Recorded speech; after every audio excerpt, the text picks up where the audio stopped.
എല്ലാ രീതിയിലും നേട്ടങ്ങൾ ഒരുപാട് വന്നു ചേരും. ആഗ്രഹങ്ങൾ ഒക്കെ നടന്നു കിട്ടും.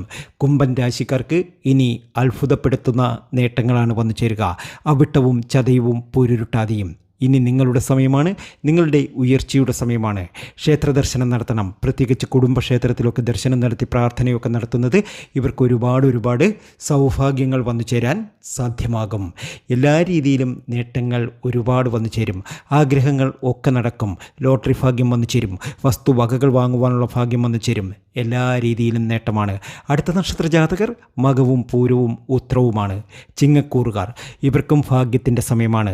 നേട്ടങ്ങൾ ഒരുപാട് നേടിയെടുക്കും. ജീവിതത്തിലെ ക്ലേശകരമായിട്ടുള്ള കാലങ്ങളൊക്കെ കഴിഞ്ഞുപോയി. ഇനി സമ്പൽ സമൃദ്ധിയിലേക്കാണ് നീങ്ങുന്നത്. ആഗ്രഹങ്ങളൊക്കെ നടക്കുന്ന സമയമാണ്. ഇവർ എന്താണോ മനസ്സിൽ ആഗ്രഹിക്കുന്നത് അതൊക്കെ ഇവർക്ക് നടന്നു കിട്ടും. ഭാഗ്യം ഇവരെ തുണയ്ക്കും. എല്ലാ രീതിയിലും രക്ഷപ്പെടും. അതിൽ ഏറ്റവും പ്രധാനപ്പെട്ട